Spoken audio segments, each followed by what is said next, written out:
his presence. A violent man, a mystery, and a race against time. Assault me, violate me, and almost kill me, and nothing can be done. Ever. Tonight, our exclusive investigation, Expired Justice, reveals how Ohio law allows some rapists to walk free. Live on your side, investigator Sarah Buttison here tonight with the story of one family's fight to put a violent attacker behind bars. When a stranger raped her, Mary Ellen Bryan never saw his face. She thought she would never see justice. But then something lost was found. It changed everything, except the one thing that mattered most. It was so hot. You know, the night was so hot. The night, nearly 30 years ago. I just saw him at the door. Saw a stranger at my door. It still haunts her. And he charged me with blankets in his hands. Seared into her memory. I thought he was going to kill me. Forever.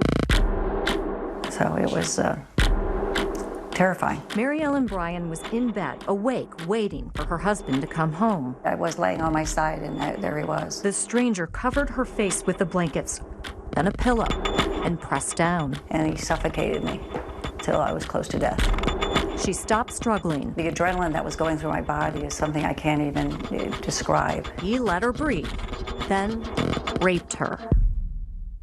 Twice. Nothing I could have said, nothing I could have done would have talked him out of it. Nothing. That's a scary thing, that there's nothing could have saved me. She tried not to make a sound. I was scared that one of my children would wake up and come in. All four asleep just feet away. That was what I was initially most afraid of, that one of my children would wake up and he would kill them. After all, he had already been in one of their rooms. Thank God she didn't wake up. The blankets he smothered her with came from 2-year-old Nora's crib. Before he left, he said he was going to shoot me if I got up. Then he disappeared. Those are the exact words, "I'll shoot you if you get up." I remember fear. Jane was 12. My mother always wanted her bedroom door locked. Mary Ellen's oldest daughter says the stranger became a phantom. We had no idea who this person was, and that was haunting. Years passed. Never really heard back. Then decades. Any leads? Nothing. Akron police had no answers. As the clock kept ticking, she lost hope. Yes, absolutely. Then I thought, finally. A discovery. Finally, we're going to know who it was who changed our lives. In 2012, Ohio started testing its backlog of sexual assault kits, languishing in police evidence rooms. When we look at them, each one represents a person. Each one represents a victim. A detective found Mary Ellen's wedged between a wall and shelf. When my kit was tested, they found a DNA match that came through CODIS, and the match was that it was a person named Derek Fisher. So who is he? Fisher has a long criminal history of drug trafficking, domestic violence, and rape. Just months after Mary Ellen's attack, not far from her home, police say Fisher suffocated a woman with a pillow, then sexually assaulted her. Mary Ellen wanted to press charges, but when she met with prosecutors, she learned those DNA results didn't matter. It was, gut-wrenching, especially I saw his picture, I saw his rap sheet, saw how violent he was. For her, justice expired. I mean, this was a violent crime where my children were home, and he got away with it. Like most states, Ohio has a statute of limitations for rape, a law that creates a clock. It starts when the crime is committed and currently runs out after 25 years. Punishes the victims.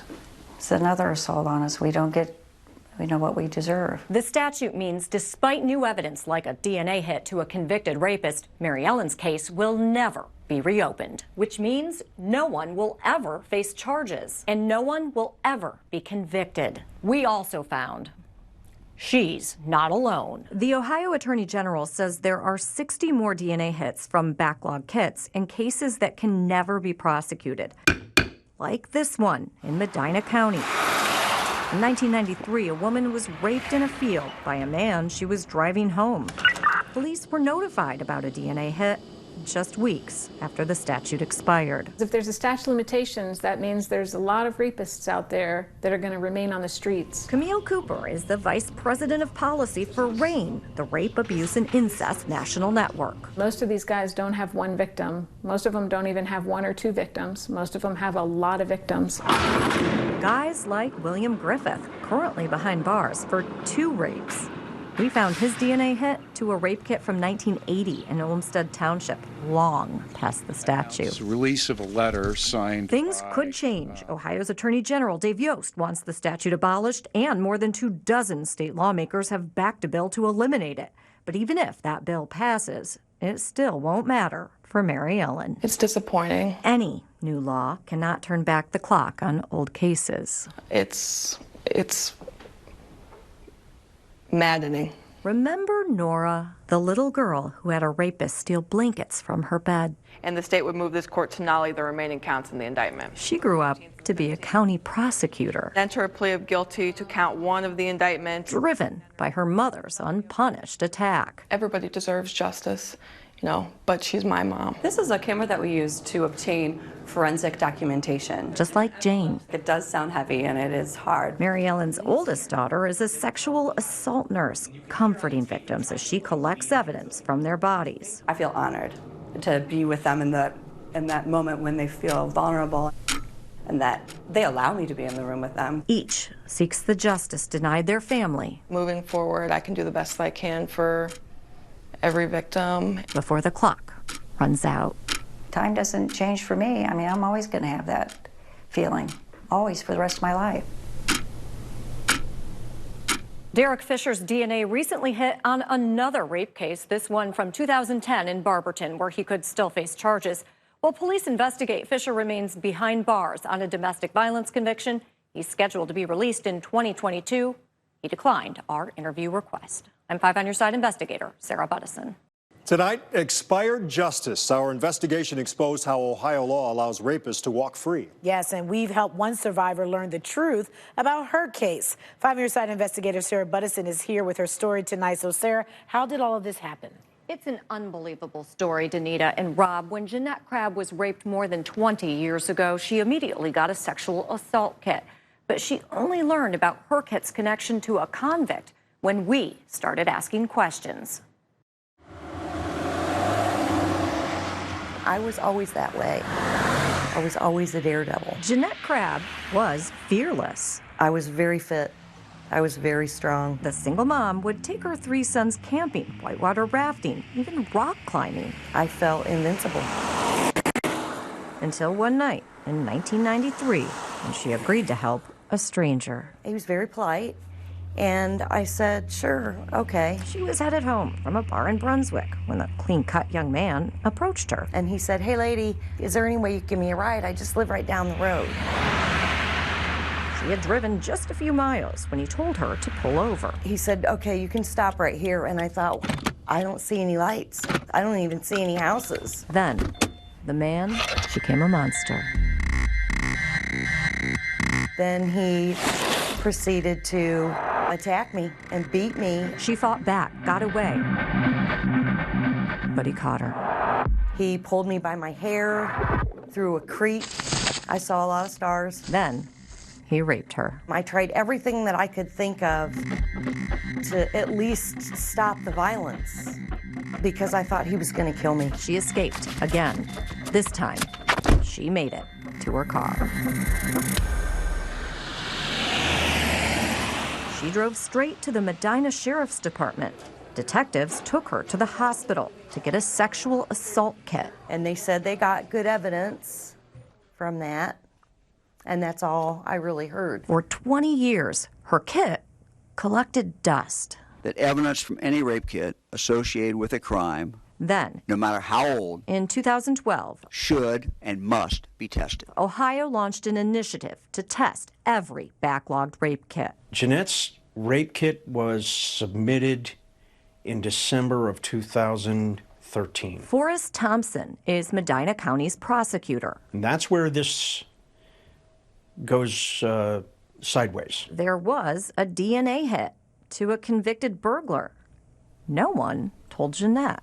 Clearly, someone decided that it was the best course of action to take. Jeanette finally learned her rapist's identity a few weeks ago after our 5 on Your Side investigation. Had we not heard from your folks, frankly, I don't know of any, I can't imagine any reason that the case would have ever been brought to my attention. So why would Medina officials keep a rapist's identity secret? Perhaps because those DNA results It makes me angry. I'm very angry. didn't matter. This was a dangerous, violent person who gets to be free. Ohio has a statute of limitations for rape, a law that limits how long cases can be prosecuted. In Jeanette's case, her DNA evidence came back just 4 months too late. If you could prosecute this case, would you? Yes, Why? absolutely. Thompson can't even tell us the name of the man connected to the kit because he can't be charged with the crime. It makes no sense to be able to have a sunset on such a violent crime. Ohio did fail me. The law did fail me. Jeanette's not alone. We found 60 more cases just like hers. Punishes the victims. It's another assault on us. We know what we deserve. Take Mary Ellen Bryan's case. A stranger broke into her Akron home and raped her while her 4 children slept just feet away.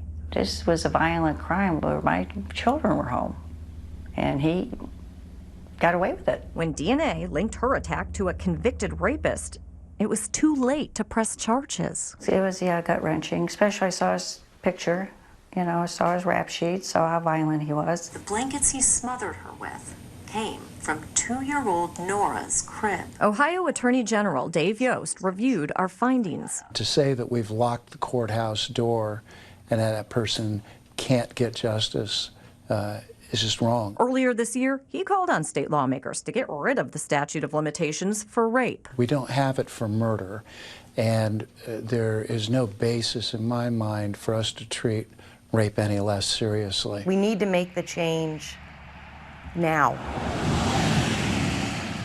I remember it like it was yesterday. I was approached by a young man for a ride, and I agreed. Not only is the man DNA connected to Jeanette's kit free, I went from being a confident woman to everything being based on my fear. just like Jeanette, he still lives in Medina County. When you're victim of a violent rape, it hurts forever. There is a bill in the Ohio legislature that would abolish the state statute of limitations for rape. Hearings started last month. To learn more about how justice expires for rape victims, go to our News 5 app. We have more information on cases that can't be prosecuted. I'm 5 on Your Side investigator Sarah Buttison.